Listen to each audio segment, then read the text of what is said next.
Muito bem, encerrada a lista de inscrição para os debates. Antes de passar a palavra para os debatedores, apenas deixar registrada a minha posição. Eu, minha cara secretária Regina Mink e pastor Eurico, apenas fazendo referência à sua palavra, como quem conhece essa realidade está preocupado, semana passada nós tivemos uma semana de votação de projetos que foram elencados pelo Ministério da Justiça. Dentre eles foram 3. Dentre eles um de minha autoria, que aumentava a pena de contrabando, especificamente ligado ao tema das drogas, das armas, remédios, cigarros, que quando contrabandeados e não seguem as regras podem fazer mal à saúde, correm risco, foi um dos selecionados. Do outro eu era relator, que fazia o monitoramento eletrônico das penas.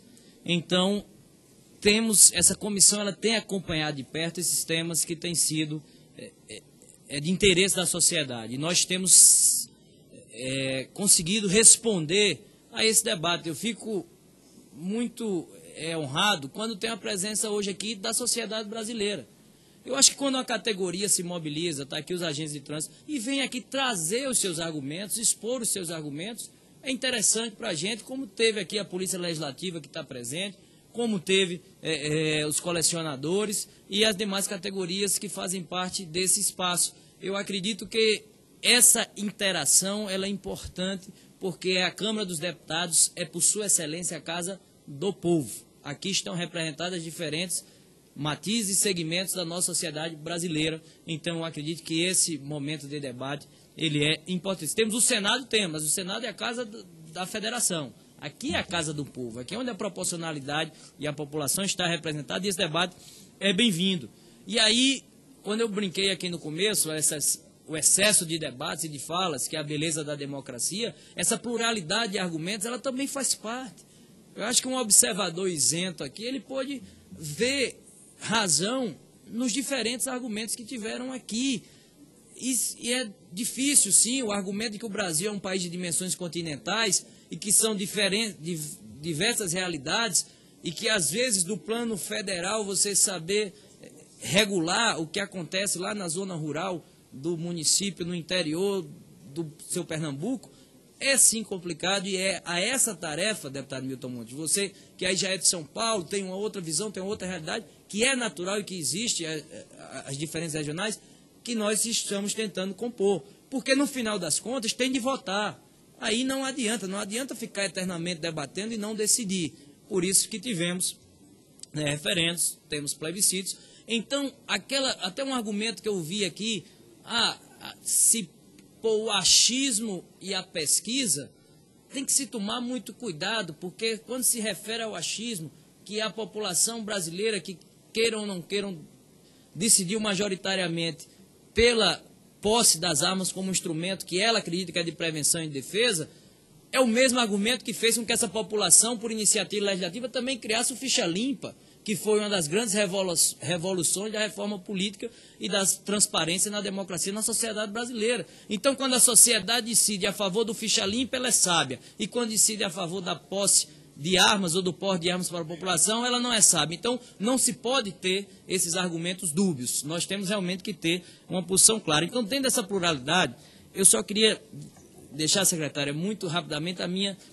Me parece que o que existe, e aí realmente não é um problema de agora, é uma dívida histórica do país, há sim um sentimento de que o controle é o meio adequado depois da decisão que se houve. Mas aí o controle ele parte para uma distorção. O controle ele fica, que deveria ser fiscalização, ele passa a ser proibição. Ele deveria ser fiscalização, mas pelo próprio reconhecimento, muitas vezes, da falência do Estado, da sua ineficiência em conseguir fiscalizar, e como eu digo, isso é uma dívida histórica, não estou me referindo a governos de hoje nem do passado, mas é uma dívida que vem de muito tempo. Então, essa ineficiência leva o poder público a preferir a proibição, e aí é de onde surgem essas demandas localizadas de segmentos que acreditam que a proibição é injusta com elas, prejudica seu trabalho e as põe em risco desnecessário. É esse o debate que essa Câmara...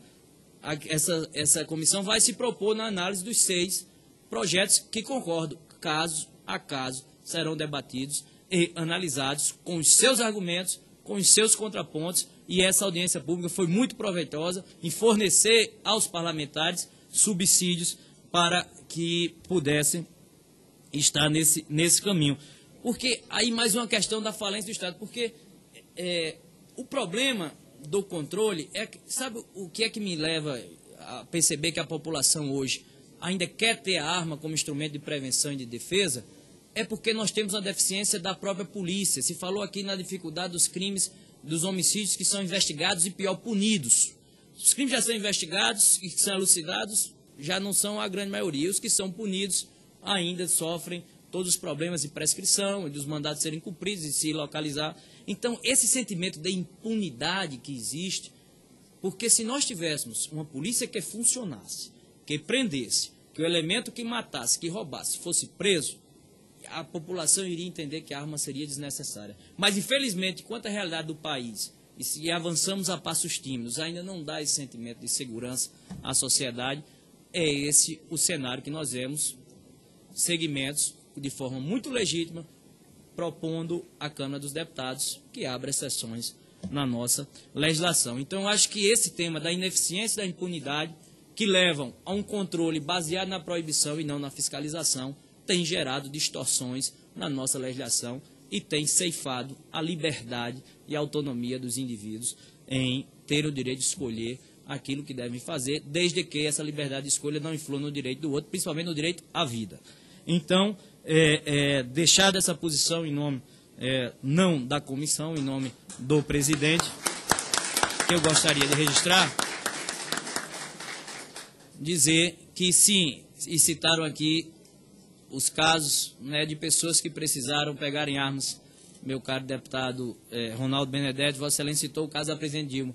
E eu digo, se um dia foi preciso pegar em armas para vencer a ditadura dos canhões, também a ditadura das ideias é uma ditadura que nós não deixamos permanecer e que ela possa se sobrepor à vontade livre de cada cidadão. Com isso,